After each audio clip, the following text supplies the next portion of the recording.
Welcome back, everyone, to another video from none other than me, Hatter's Wrath Gaming. Hatter's Wrath coming at you with another great video today. This one is going to be an interesting and fun one. It's not going to be for everyone, but I definitely recommend staying tuned and checking it out.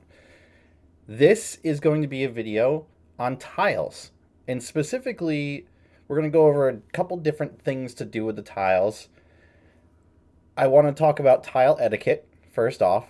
It's definitely an issue in this game over RTW, Rise to War, that is, because in this game there's a lot of people in a very compact area, and there's a lot of just tile sniping going on, and some of the big guys just taking all the larger tiles. It's just not fun. And I just want to talk a little bit today about that tile etiquette to start off. After that, I'm going to go into some interesting dynamics with defending areas and a couple different strategies to deal with that. Um, this is definitely going to be a video for open ground fighting, not the crossing scenarios that we find ourselves in mostly. Um, just because we really know how to fight the crossings. You know, it's something that's always been a big part of Rise to War, and it's gonna continue being a big part of War of Nova. But I really want to talk about those dynamics that people might have forgotten or they never had the chance to learn from Rise to War 1.0 that are super applicable here because the tiling is exactly the same. You can't just jump to whatever tile you want to take and take it. You have to path all the way to it. You have to do everything jumping off of a teammate. You also have a couple things that happen with teammates that are not on your in your guild but are in your faction that I wanted to go over. So, without further ado, let's jump into it. So, as far as tile etiquette, I do want to point out a few different things. And this is just going to be a me talking video for this first part. I'm not going to show anything. It's really just going to be about being a good person when it comes to the tiles. If you're getting out pathed by a teammate, just say, hey, do you mind if I jump in? I want to throw a branch out and start moving towards a group of other tiles up here that I need to be able to farm. I'm a little behind, or I'm looking to get a certain element, and that's up here. And hopefully, with that communication, you can work something out with that teammate. So that's the first thing I want to go over is just being open to messaging, meaning, hey, can I jump off of this? The other thing I want to talk about is the sniping. I don't believe in it at all, and I really think people need to be mindful of that when they're moving through areas and trying to farm just like everyone else. If you see someone making an active line towards a tile and they pause, it's probably because they're getting another ship set up, or they're reinforcing, or just preparing for that tile. Message that person and say, hey, are you taking that tile right there?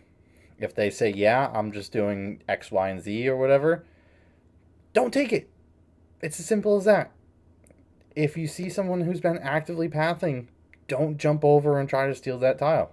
There's probably a reason why they paused. Now, if it's been, hours and they haven't touched it and they're just leaving a ship there, again, I still recommend sending a message, but at that point, after a few hours, I think it's open game. And the early game is going to be tough. It's way too compact, and honestly, we've had great talks with the devs, and they're spitballing some ideas and working with the community to find out a resolution to that. And for the moment, we just have to deal with what we have. If we don't see it on the next season, I just really recommend, focusing on two ships and just trying to get everything that you can to complete your objectives, and then start branching out. There's a couple areas that we didn't have anyone popping up nearby that you can move out to on the far edges of the starting zones and get some free farm. It was much easier to do that and get what you needed from there. Because honestly, the Whale and Kraken players are going to take all the big tiles very quickly. They level up so much quicker, and they're able to get what they need so much quicker. So, you just got to take a step back and find the right way to get what you need. So, I have no catch-all for the starting area, but it is something the devs are looking into. So just be open to what comes up with that. And honestly, like I said, it's really going to be a lot of communication, and you just have to accept sometimes that these bigger players are just going to take everything because that's how they're built. That's what they want to do. They want to grab all those tiles and move forward. So, um, if you have any questions on any of that or want to reach out to me, feel free to drop a comment in the video. I do look at all the comments that come through. You can also find me on Discord. I am in and out of all the War of Nova Discords, and I'm also a member of the Tower Guild, which we are really working on some cool stuff behind the scenes, so hopefully we can bring that to you soon. Now, this next part of the video I'm going to talk about is the open area battling. And one of the cool things that I'm going to show you is actually something called the Ring of Fire. Basically what this is taking a tile and stacking armies in the middle, and then having your faction, or not faction, your guild take every tile around that. Now I say guild over faction because you do not guard faction tiles when you hit the guard button. I don't know why it's a thing. I really hope they change that at some point. But when you guard, you do not guard the purple tiles. You want to do this with your guildmates. And this is a great way to defend key points.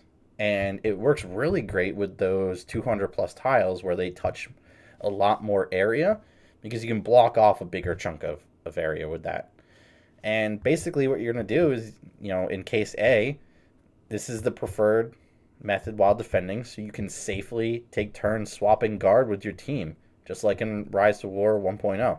This will also let your players in the center of the stack safely reinforce while others defend. And you can sit there and rinse and repeat. Building fort clusters this way is also really useful. Having a core in the middle, and then you build your forts around it, and you have people just sit in the middle and guard. It's a great way to protect those outposts. As you see in case B, this is the scenario where stack orders really matter. The last person to land on the stack with their ship, not the last person to hit guard, the last person to land on the stack, takes the hit. So marching and recalling is useful in order to share hits from enemies. Now, there's some specifics with this as well. With that B scenario, with the last person that jumps, if someone guards before that last ship gets there, that last ship's always going to take the hit, even though there's a guard up. But the last person to guard is always the one that guards anyone else. So if other people hit guard and then you arrive and then you hit guard, your ship is going to take the hit in the guard mode, even if that enemy attack is on a nearby tile, not directly at you. So order definitely matters when you're looking at the guards and who gets hit on a tile. So if you're a little bit weaker, and you are, try to be the first one on that tile. And that way, by the time you get hit, other people will have taken that hit for you. Now, another thing I'm going to talk about is those open area fights. So I personally like to have, if I know I'm going to be fighting in an area, a couple outposts, and in one of them I'm going to have ships that are not going to be my fighter ships. These are going to be tiling ships. And what I do is I bait the enemy to come in to fight my fighter ships, and then I will actually path around the fighters into open area and start pathing past them. That person will then do one of two things. They'll either just continue to fight me, or they'll back off and try to cut off the path, or they'll try to get someone else to try to cut off the path. And then you start just changing directions in open area and start moving around and just force the enemy to have to try to waste stamina and chase you. And that not only saves stamina on your fighters, but just makes it a really big headache for the enemies to deal with. And especially when you're going against those stronger players, that's the way to go. If anyone's been following along with the fights this season, a lot of them have been by the crossings. And then after one team starts losing on the crossings, they get beat and they get pushed back. You want to pull those fights, if possible, into the open area and just start using those tactics to be really, really annoying, but also just slow down the enemy team.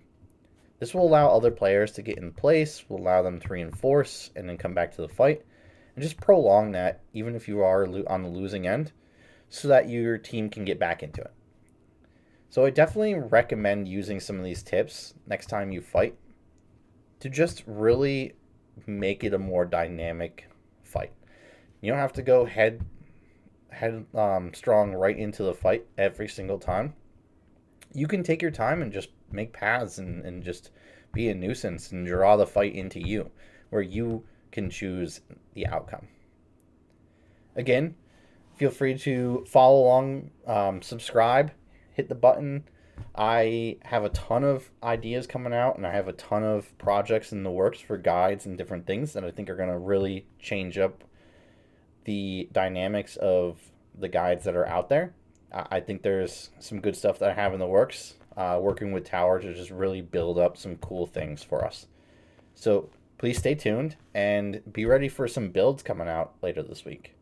Some of the ships have been getting more even keeled with the updates, and I want to start throwing out some builds out there. I do want to keep up these general gameplay videos. I think they're very valuable and they're helpful for those who just are new to the game or have never played Rise of War 1.0.